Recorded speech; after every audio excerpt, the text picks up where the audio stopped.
Hey guys, welcome back to my new video. I am Ashi and today's vlog is going to be 5 a.m. morning study routine as a CBSE 11th grader.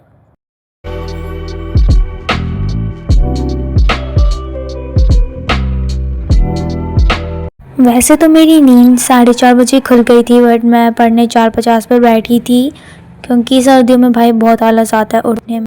But class 11th में पास होने के लिए मुझे पढ़ना था और मैं यहाँ पढ़ रही थी फिज़िक्स का चैप्टर 9 क्योंकि आज मेरा स्कूल में इस चैप्टर का टेस्ट था। वैसे तो मैं इस चैप्टर को पहले भी रिवाइज कर चुकी थी, क्वेश्चंस भी प्रैक्टिस कर चुकी थी, बस कॉन्फिडेंस के लिए मैं सुबह उठकर इसको रिवाइज कर रही थी ताकि टेस्ट मेरा अच्छे से चला जाए क्योंकि अभी तक मेरे जितने भी टेस्ट हुए हैं उनमें से एक भी टेस्ट मेरा अच्छा नहीं गया है। इवन मिड टर्म में भी मेरे इतने अच्छे नंबर नहीं आए थे, इसीलिए मैं अपना 100% दे रही हूँ ताकि मैं अच्छा स्कोर कर सकूँ क्लास 11th में।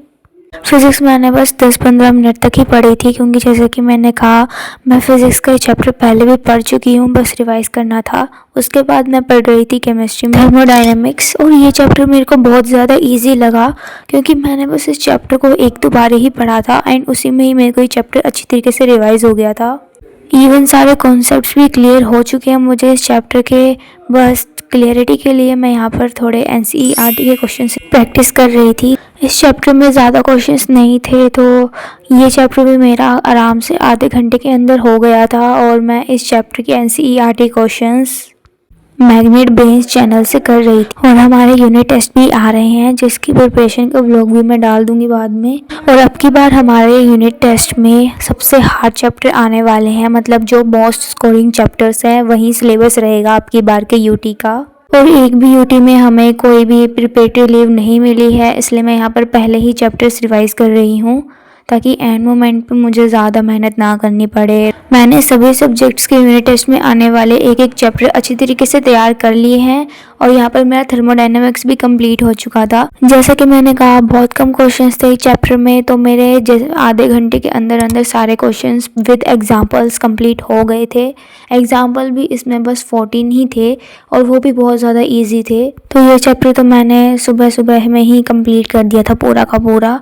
इसका लेक्चर मैं पहले देख चुकी थी और NCERT के क्वेश्चंस मैंने मैग्नेट ब्रेन चैनल से कर लिए थे, तो इतनी ज़्यादा दिक्कत नहीं हुई थी मुझे इस चैप्टर को करने में। तो हाँ, मैं बस अब यहीं पर यही दिखा रही थी कि मैंने सारे के सारे NCERT के क्वेश्चंस कर लिए हैं विद एग्जांपल्स। और हमारी टीचर ने हमें बताया था कि एक चैप्टर को करने के बाद उसके फॉर्मूलेज एक पेज पे लिख लेने चाहिए ताकि एंड मोमेंट पे जब हम इस चैप्टर को रिवाइज करें तो हमें सारे फॉर्मूलाज ढूंढने के लिए इधर उधर पेज ना पलटने पड़े। हम अगर उसी एक पेज से सारे फॉर्मूलाज को गो थ्रू कर लेंगे तो हमें ज़्यादा दिक्कत नहीं होगी।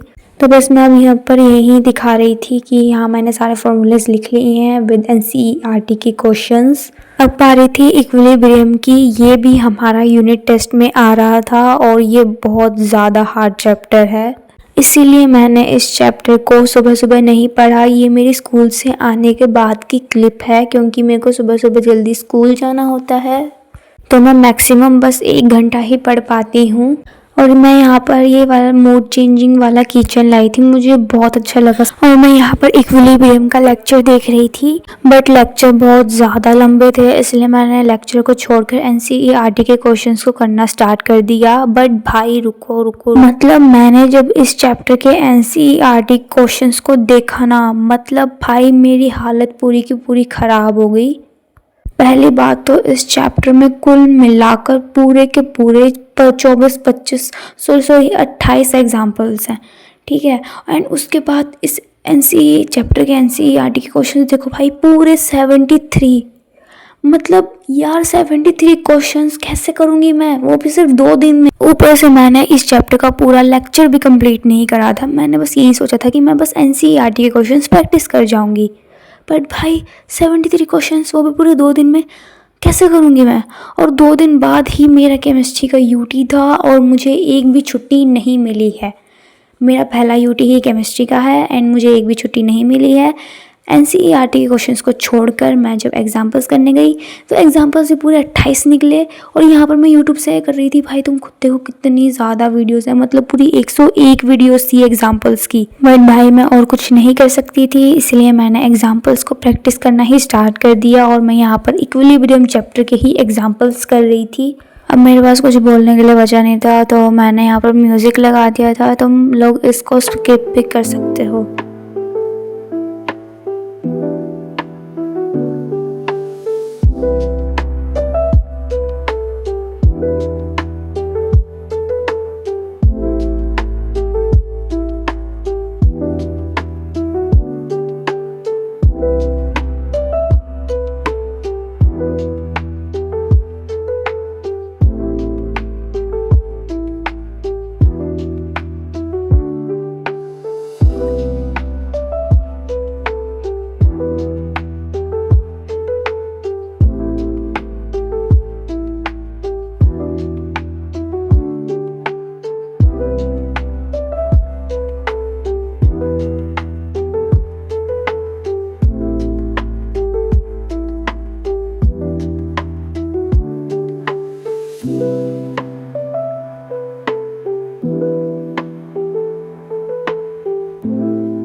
तो यहाँ पर मैंने इक्विलिब्रियम के सारे एग्जाम्पल्स कर लिए थे, और मैंने